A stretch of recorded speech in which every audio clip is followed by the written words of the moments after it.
नमस्कार दोस्तों, आप सब लोगों का स्वागत है रीट मैथ्स सुपर 15 सीरीज में। आज अपन आगे कंटिन्यू करेंगे, कुछ और इम्पोर्टेंट क्वेश्चन मैं आप लोगों को हल करवाऊंगा। लेकिन भाइयों, सबसे पहले मैं आप सब लोगों से यही कहना चाहता हूं कि आप लोग वीडियो को लाइक करने में कंजूसी न करें मेरे भाइयों।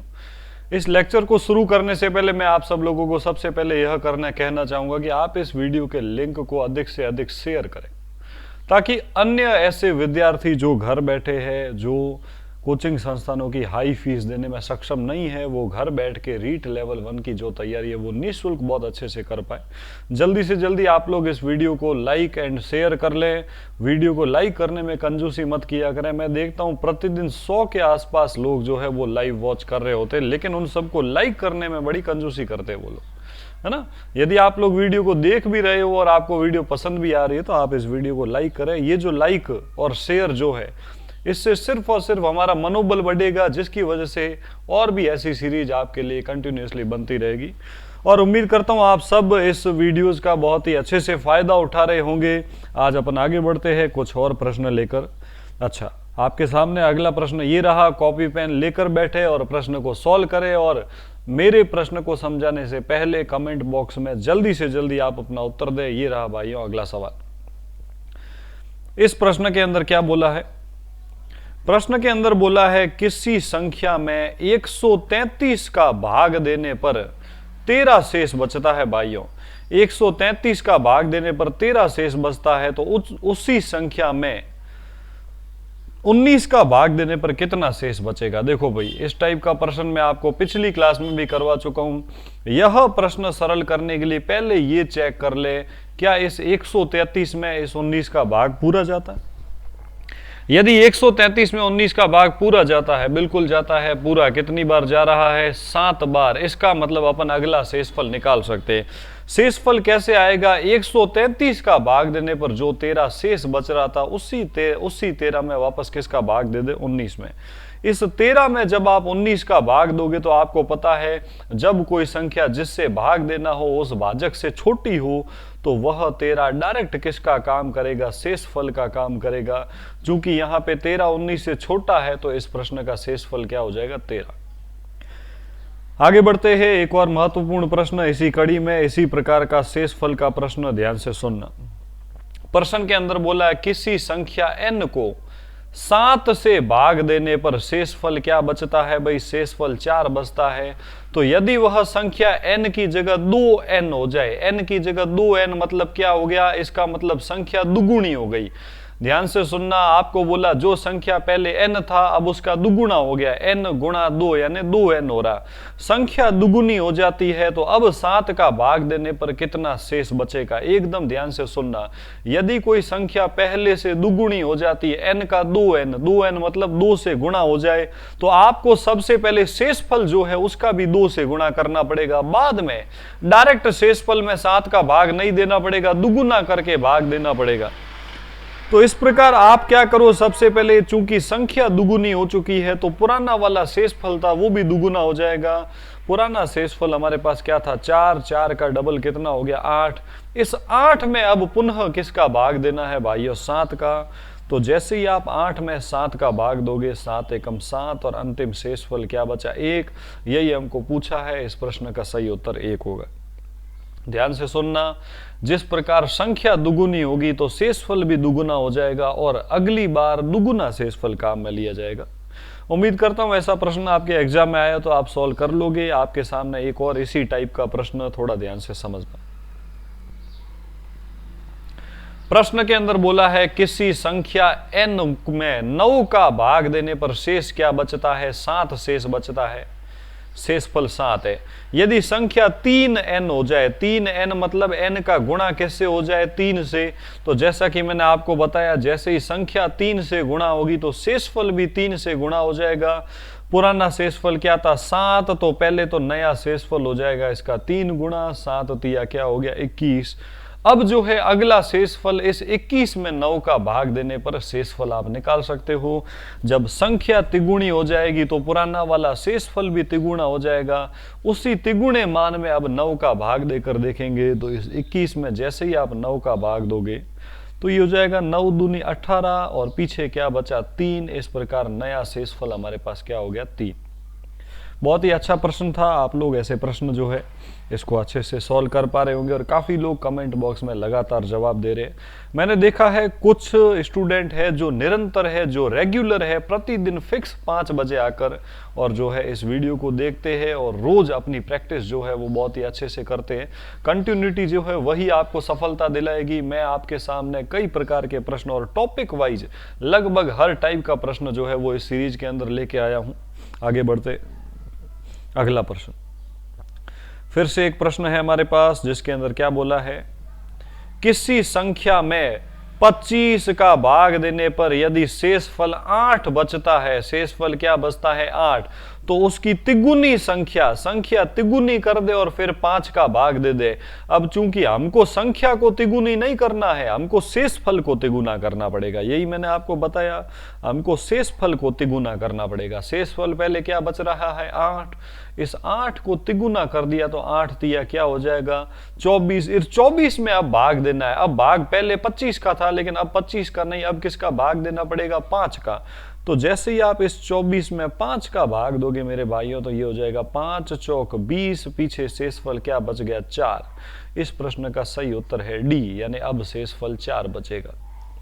अगला प्रश्न आप सब लोगों के सामने देखो क्या बोला है, किसी संख्या में 5 से भाग देने पर शेष कितना बचता है 3 बचता है। शेषफल 3 बच गया और यदि उस संख्या का वर्ग कर दिया जाए, चूंकि हम जो भी काम करना होता वो संख्या का नहीं करते, वो शेषफल का करते हैं। जब संख्या को दुगुना करने का बोला तो अपन ने शेषफल को दुगुना किया, संख्या को तिगुना करने को बोला तो अपन ने शेषफल को तिगुना किया। इसी प्रकार यहां संख्या का वर्ग करने को बोल रहे तो अपन वर्ग किसका करेंगे शेषफल का, शेषफल का वर्ग कर देंगे। जो शेषफल पहले 3 था उसका स्क्वायर या वर्ग कर देते हैं तो 3 × 3 हमारे पास शेषफल क्या हो गया 9। और इस 9 में अब वापस किसका भाग देंगे 5 से भाग देकर अपन शेषफल निकाल सकते हैं। तो जैसे ही आप 9 में 5 का भाग दोगे 5 एकम 5, पीछे क्या बचा 4। इस प्रकार अब हमारा शेषफल क्या हो जाएगा 4।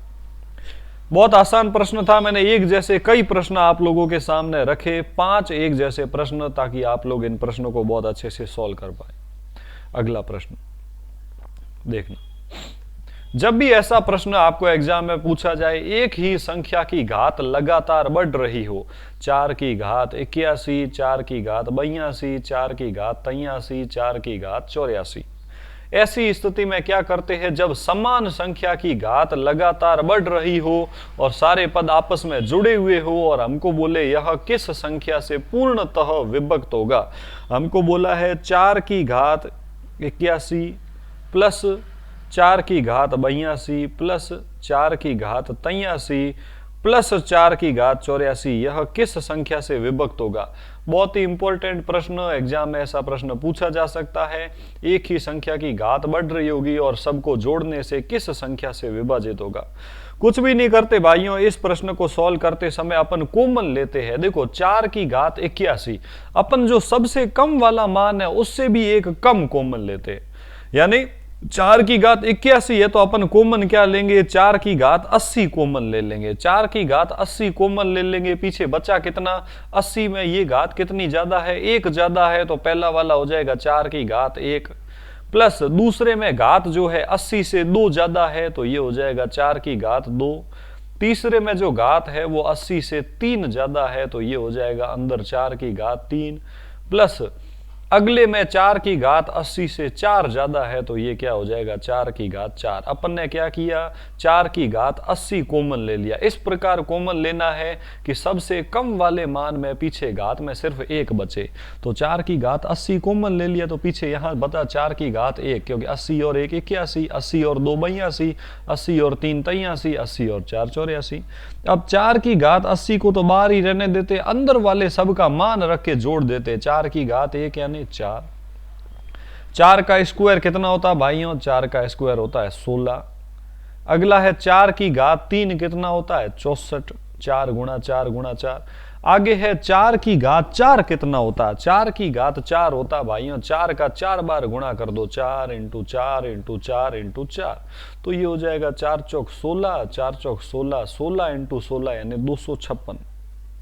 अब अपन इन अंदर वाले सारे मानों को जोड़ देते हैं, 4 की घात 80 अभी भी बाहर रहेगा, अंदर वाले मानों को जोड़ देते, तो ये आपके पास हो जाएगा, देखो भाई 16 और 4 कितना हो गया 20, प्लस 64 में आपको 256 जोड़ना है, तो 6 और 4 10 का 0, असल लगी 1, 5 और 6 11 और 1 12 का 2, असल लगी 1, और ये हो जाएगा 2 और 1 3, 320 अंदर वाली संख्या। तो ये 4 की घात 80 अभी भी बाहर है और अंदर बन गया 20 प्लस 320, क्या बन गया 340। अब अपन को 4 की घात 80 से कोई लेना देना नहीं है, अपन इस 340 को देखेंगे यह किससे विभाजित है, उसी प्रकार ऑप्शन आ जाएगा। क्या इस 340 में 3 का भाग जाएगा, इस 3 का भाग कैसे चेक करते हैं, अंकों का योग 2 3 और 4 7 नहीं जाएगा। चलो क्या इस 340 में 10 का भाग जाएगा, बिल्कुल जाएगा। 340 जिसके पीछे 0 होता है उसमें किसका भाग जाता है 10 का, तो इसमें 10 का जाएगा। 11 का जाएगा, 11 का नहीं जाएगा, 13 का भी नहीं जाएगा। देख ले तो किस प्रकार इस टाइप के प्रश्नों को कॉमन लेके सॉल्व किया जाता है। आप इस प्रश्न को जो है अच्छे से वापस खुद से प्रैक्टिस करके देखना। आगे बढ़ते हैं, अगला प्रश्न आपके सामने ये रहा। एक श्रेणी दे रखी है जिसका पहला पद 5 है, पहला पद 5 है, अगला पद 25 है, तीसरा पद 125 है और आपको इसको 25वां पद ज्ञात करना। अपन ने एक श्रेणी पढ़ी थी इससे पिछली क्लासों में, समांतर श्रेणी। लेकिन भाइयों समांतर श्रेणी उसे बोलते हैं जहां लगातार दो पदों का अंतर समान हो। जहां अंतर समान हो वो समांतर श्रेणी कहलाती है। यहां देखना 25 और 5 में अंतर 20 का, 125 और 25 में अंतर 100 का, यानी ये समांतर श्रेणी नहीं है।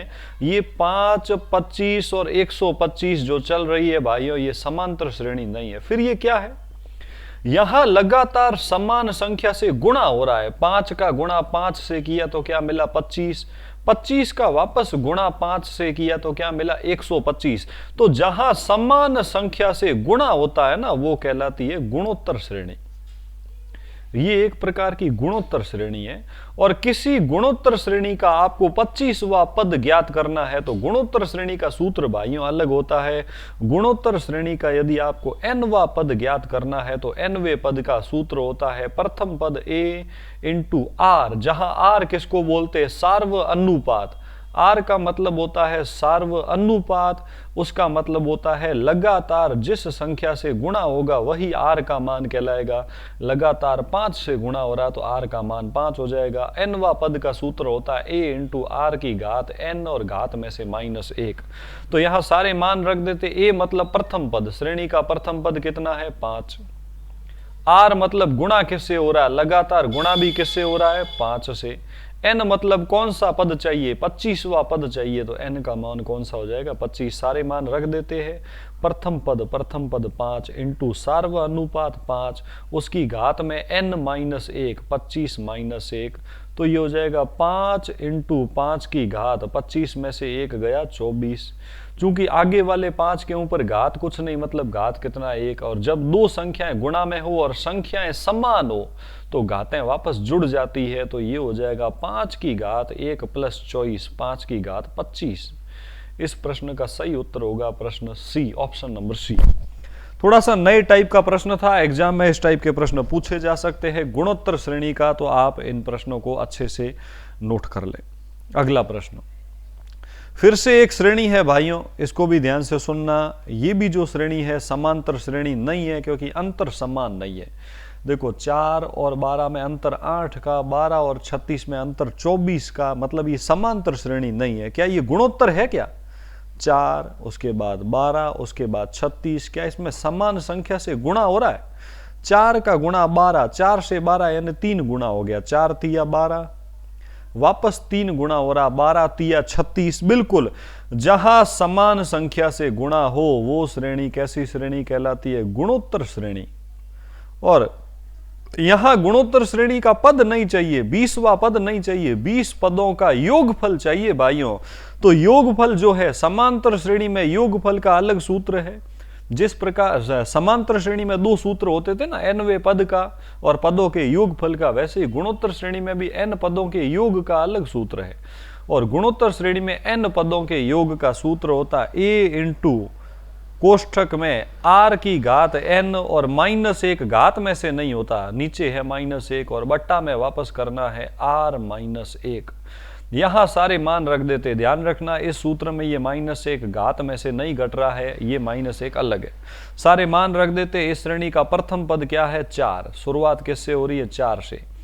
लगातार गुणा 3 से हो रहा है तो सार्वनुपात 3 हो गया। और उसके साथ साथ में आपको कितने पदों का योग चाहिए? 20 पदों का, तो n का मान 20 हो गया। सारे मान रख देते हैं।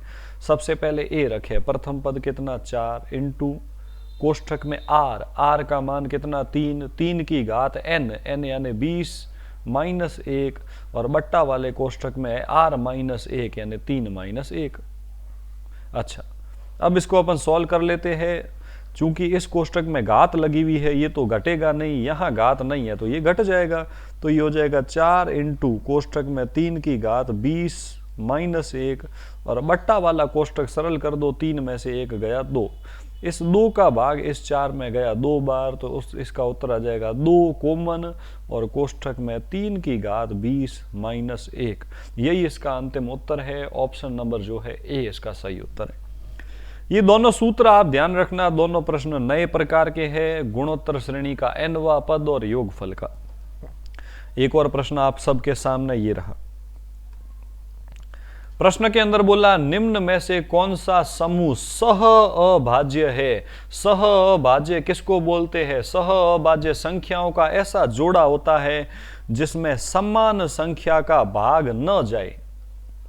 समान संख्या का भाग नहीं जाना चाहिए भाई। अगर दोनों में समान संख्या का भाग चला गया तो वो सह अभाज्य होगा नहीं। सह मतलब समान, भाज्य मतलब भाग जाए, समान संख्या का भाग जाए, लेकिन अभाज्य मतलब भाग नहीं जाए। तो समान संख्या का भाग नहीं जाए तो 15 और 27 क्या दोनों में समान संख्या का भाग जाता है? बिल्कुल, दोनों में किसका भाग जाता है? 3 का। 15 में 3 का भाग 5 बार, 27 में 3 का भाग 9 बार। क्या 35 और 63 में समान भाग जाता है? बिल्कुल 7 का जाता है, तो ये भी सह अभाज्य हो नहीं सकती। 35 में 7 का भाग 5 बार, 63 में 7 का भाग 9 बार। 42 और 56 में समान संख्या का भाग फिर से किसका जा रहा है? 7 का। और भी बहुत सारी है, इसमें 2 का भी भाग दोनों में जा रहा है। 42 में 7 का भाग 6 बार, 56 में 7 का भाग 8 बार। लेकिन क्या 16 और 25 में किसी समान संख्या का भाग जा रहा है? नहीं जा रहा। किसी समान संख्या का भाग नहीं जा रहा, तो यही जोड़ा हो जाएगा सह अभाज्य संख्याओं का युग्म या जोड़ा। युग्म का मतलब क्या होता है? जोड़ा।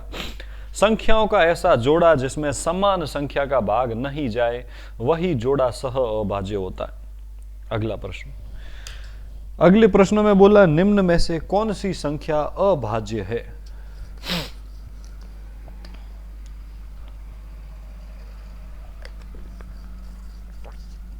अभाज्य संख्या कौन सी है ये आपको पता करनी है।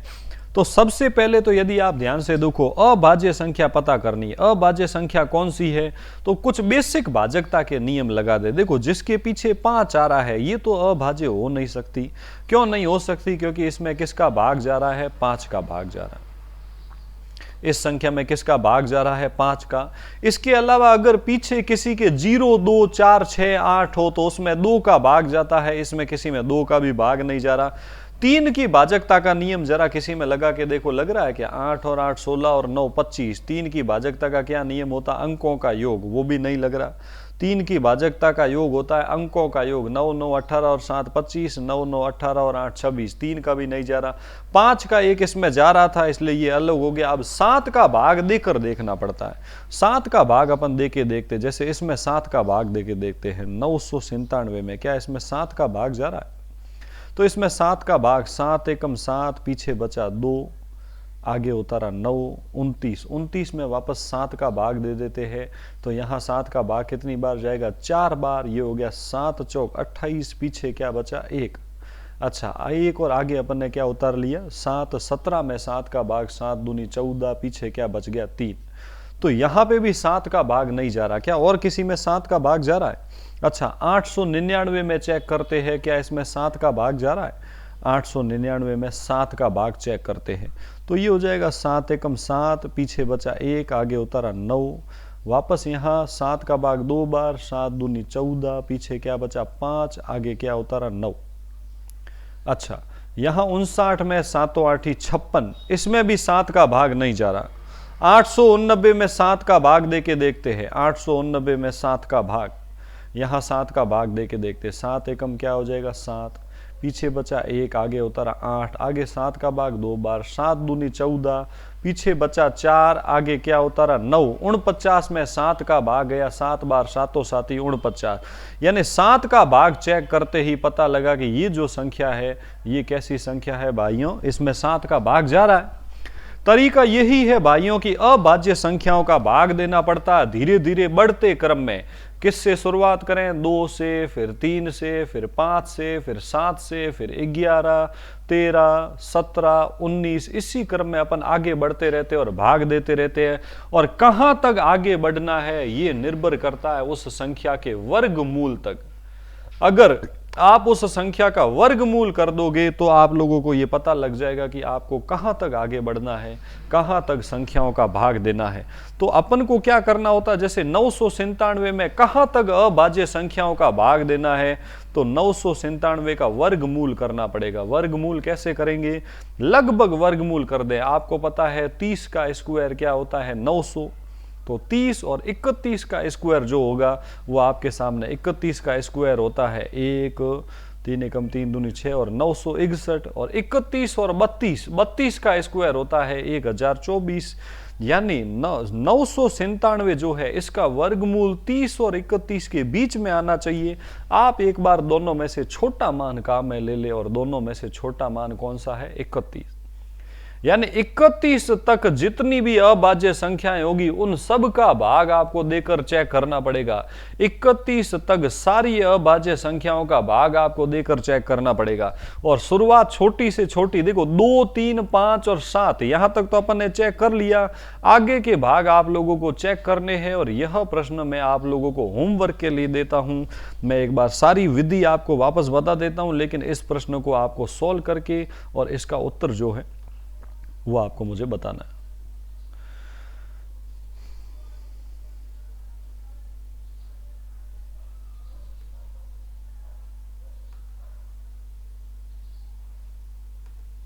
देखना,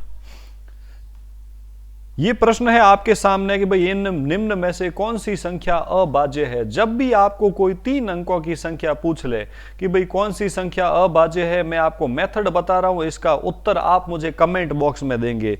3 अंकों की संख्या, 2 अंकों की अभाज्य संख्या तो हमको याद रखनी है।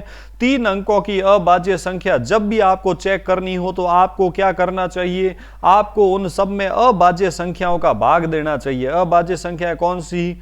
2, 3, 5, 7, 11, 13, 17 और 19। इस प्रकार अभाज्य संख्याओं का लगातार भाग दिया जाता है। कहां तक भाग दिया जाता है? जैसे इसको मैंने पहले ही अलग कर लिया था, क्योंकि इसमें 5 का भाग जा रहा था, और इस 889 में किसका भाग जा रहा है? 7 का। 7 एकम 7, पीछे बचा 1, 7 दूनी 14, पीछे बचा 4, 7 साथी 49। इसी प्रकार इन दोनों में 7 का भाग नहीं जा रहा था, तो अब अपन को क्या करना? 7 के बाद 11 का। जैसे जैसे आप अभाज्य संख्याओं का मान बढ़ाते रहोगे कुछ कुछ संख्याएं कम होती रहेगी। 11 का अगर आप भाग दोगे तो यहाँ 11 का भाग इन दोनों में से किसी में भी नहीं जाता। आगे आप किसका भाग दोगे? 13 का। अब आपके सामने 2 ही ऑप्शन बचे हैं, तो 13 का भाग जब आप देखोगे तो ये यहाँ जाएगा 13 पंजे 85, और आगे 13 छंग 78, 13 सत्ते 91। 13 का भाग 7 बार, 13 सत्ते 91, पीछे बचा 8, 87 में वापस 13 पंजे 85। इसमें भी 13 का भाग नहीं जा रहा, तो अब इसमें भी 13 का देकर देखें। 13 का भाग जब आप इसमें दोगे तो 13 पंजे 85, पीछे बच जाएगा आपके पास कितना 4, और यहाँ बच गया 49 में 13 तिया 39, लास्ट में 10 बच रहा है। तो 13 का भी दोनों में नहीं जाता, आगे आपको किसका भाग देना है, दोनों में 17 का। इस प्रकार धीरे धीरे अभाज्य संख्याओं का बढ़ते हुए क्रम में भाग देते रहो और धीरे धीरे एक एक ऑप्शन कम होता रहेगा और आप बता सकते हो कि दोनों में से कौन सी संख्या अभाज्य होगी। इसके अलावा और कोई मेथड नहीं है, लेकिन इसका सही उत्तर आप ही को निकालना है और ऑप्शन में मुझे बताना है कि सही उत्तर बी होगा या सी, कौन सी संख्या अभाज्य है। जिस प्रकार दोनों में 17 का भाग दिया, फिर उसके बाद दोनों में 19 का भाग दे, क्रम वाइज दोनों में अभाज्य संख्याओं का भाग देते रहे, ऑटोमेटिक संख्याएं रिजेक्ट होती रहेगी, है ना। तो आप इस प्रश्न का जवाब मैं उम्मीद करता हूं कमेंट बॉक्स में जरूर देंगे कि कौन सी संख्या अभाज्य है। अगली संख्या फिर से एक बहुत ही आसान सा प्रश्न है आपके लिए। एक संख्या दे रखी है, बोला है इसमें 6 के स्थानीय मान और जातीय मान, वास्तविक मान मतलब जातीय मान में अंतर क्या होगा। तो ये रहा 6, इस 6 का स्थानीय मान, 6 के पीछे कितने अंक है 3, तो 6 का स्थानीय मान क्या हो गया 6000। इसी 6 का जातीय मान या वास्तविक मान क्या होगा 6, और दोनों में अंतर लेना है। अंतर मतलब आपको करना 6000 माइनस 6, उत्तर हो जाएगा 5994, और सही उत्तर होगा ऑप्शन नंबर ए। बहुत ही आसान प्रश्न था ये। अगला प्रश्न, अगले प्रश्न में बोला है x तथा y अगर दो विषम संख्याएं हैं तो x प्लस y हमेशा क्या होगा। विषम संख्याओं को जोड़ के देखो क्या होगा। विषम संख्याएं, कोई दो विषम संख्याएं ले लो, जैसे 1 और 3 ले लिया, 1 प्लस 3 क्या बना 4, 3 और 5 ले लेते हैं, 3 प्लस 5 क्या बना 8, 3 और 11 ले लेते हैं, 11 प्लस 3 क्या बना 14। जैसे अपन ले लेते हैं 5 और 13 ले लेते हैं, 5 और 13 क्या हो गया 18। ध्यान से देखोगे तो किन्हीं दो विषम संख्याओं को जब प्लस किया जाता है, जोड़ा जाता है, तो वो मान हमेशा कैसी संख्या मिलेगा, सम संख्या। तो इस प्रकार इस प्रश्न का निष्कर्ष हो गया, दोनों विषम संख्याओं का जो योग होता है, दो विषम संख्याओं का योग हमेशा कैसी संख्या होता है, सम संख्या। अगला प्रश्न, 50 तक कुल कितनी अभाज्य संख्याएं हैं। इस टाइप का प्रश्न आप पहले सरल कर चुके हो। अभाज्य संख्याएं आपको याद होनी चाहिए 50 तक की, 2, 3, 5, 7, 11, 13, 17 और 19। उसके बाद आगे कौन कौन सी आगे है 23 और 29, आगे कौन कौन सी है। उसके बाद अगली है 31 और 37, अगली 3 41, 43 और 47। ये है 50 तक की अभाज्य संख्याएं।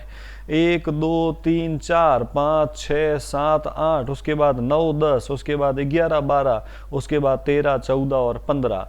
50 तक टोटल अभाज्य संख्या कितनी है 15। तो इस प्रश्न का सही जवाब 15 होगा। बहुत आसान प्रश्न था, बस आपको 100 तक अभाज्य संख्याएं याद होनी चाहिए।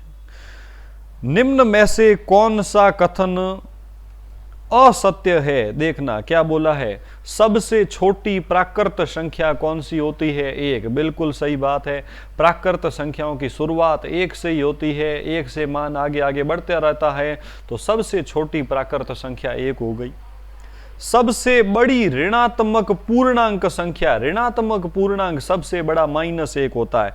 देखो ऋणात्मक पूर्णांक क्या होता है, ऋणात्मक पूर्णांक का मतलब होता है -1, उसके बाद -2, उसके बाद -3, उसके बाद -4। इसी प्रकार माइनस में मान आगे बढ़ता रहता है। और मैंने आपको बताया था -1 से छोटा क्या होता है -2, -2 से छोटा होता है -3, -4 उससे भी छोटा, -5 उससे भी छोटा। तो ऋणात्मक संख्याओं में सबसे बड़ा पूर्णांक क्या होता है -1, यानी ये भी कथन सही है, दोनों सही है। क्या पाई एक परिमेय संख्या है। बिल्कुल भी नहीं। पाई जो है, पाई के बारे में मैं आपको बता चुका हूं, पाई का जो वास्तविक मान है वो अशांत दशमलव है। अशांत में भी कैसा है, अशांत अनावर्त दशमलव, और सारे अशांत अनावर्त दशमलव जो है वो अपरिमेय होते हैं। तो पाई भी जो है वो कैसी संख्या होगी, अपरिमेय। लेकिन यहां तो परिमेय बोला है, इसका मतलब यह कथन असत्य हो जाएगा। असत्य कथन कौन सा हो गया, सी। 22/7 एक परिमेय संख्या है, यह कथन एकदम सत्य है। अगला एक और बेसिक प्रश्न आपके सामने बोला है 4 दर्जन कॉपियां, 624 रुपए की है तो 24 कॉपियां कितने की होगी? सबसे पहले आपको पता होना चाहिए दर्जन में कितनी कॉपियां होती है, 12। दर्जन का मतलब 12, 4 दर्जन का मतलब 12 चौक क्या हो जाएगा, 48। यानी यहां 48 कॉपियों का मूल्य दिया हुआ है। 48 कॉपी का मूल्य, 48 कॉपी का मूल्य कितना हो जाएगा, 624 रुपए। 48 कैसे हुए, एक दर्जन में 12, 4 दर्जन में 12 चौक 48। 48 कॉपियों का मूल्य 624 रुपए दिया हुआ है, तो पहले एक कॉपी का मूल्य निकाल लेते हैं। एक कॉपी का मूल्य कैसे आएगा, एक कॉपी का मूल्य आएगा मेरे भाइयों 624 में, 624 रुपए में किसका भाग दे दे, 48 का। जैसे ही आप 48 का भाग दोगे, 48 एकम 48, पीछे बचा 14, आगे 4, 144 में वापस 48 का भाग कितनी बार, 3 बार, यानी एक कॉपी 13 रुपए की आ गई।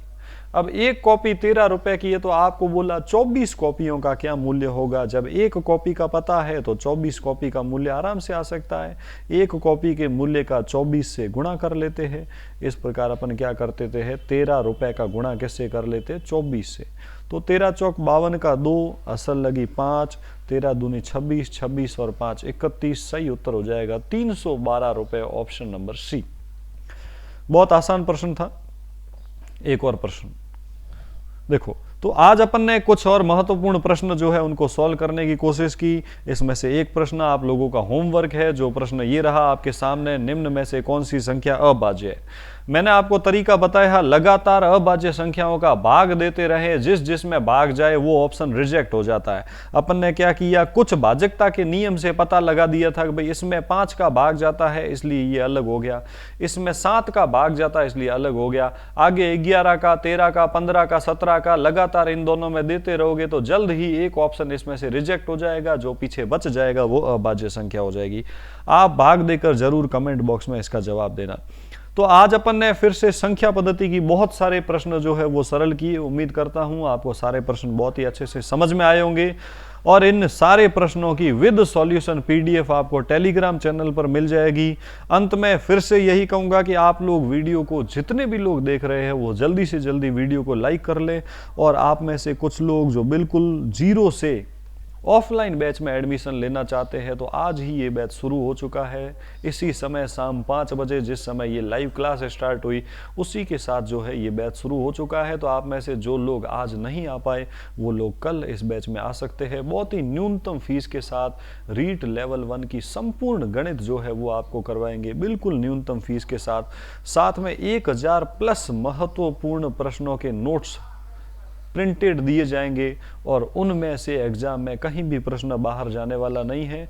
और अगर आप लोग यहाँ इस बैच में प्रवेश लेना चाहते हैं तो वेदांत अकेडमी, चामुंडा चौराहे और नीचे दिए गए फ़ोन पर कॉल करके आप संपर्क कर सकते हैं। और ऐसे विद्यार्थी जो ऑफलाइन बैच लेने में सक्षम नहीं है वो लोग 22 ई लर्निंग ऐप पर मात्र 600 रुपये की फीस में आप लोगों को रीट L1 की संपूर्ण गणित के पाठ्यक्रम का कोर्स मिल जाएगा, जो आप प्ले स्टोर पर जाकर, गूगल प्ले स्टोर पर जाकर आप 22 ई लर्निंग ऐप सर्च करके उस ऐप को डाउनलोड करके इस कोर्स को परचेज कर सकते। यही कहते हुए मैं आज अपना लेक्चर जो है वो यहीं समाप्त करता हूं दोस्तों। जल्द ही फिर मिलूंगा नए लेक्चर के साथ, नए प्रश्नों के साथ, रीट में नए टॉपिक के साथ। लेकिन उससे पहले आप सब लोग मुझे कमेंट बॉक्स में ज़रूर जवाब देकर बताएं कि आगे कौन से टॉपिक के आप महत्वपूर्ण प्रश्न चाहते हैं। इस 4 वीडियोस के अंदर अपन ने हर वीडियो में 15-15 करके और लगभग 60 संख्या पद्धति के प्रश्न जो है वो हल करने का प्रयास किया। अगले वीडियो में आप कौन से टॉपिक से वीडियो चाहते हैं, आप एक बार कमेंट बॉक्स में जवाब देकर अपनी राय जरूर रखें दोस्तों। धन्यवाद, फिर मिलेंगे।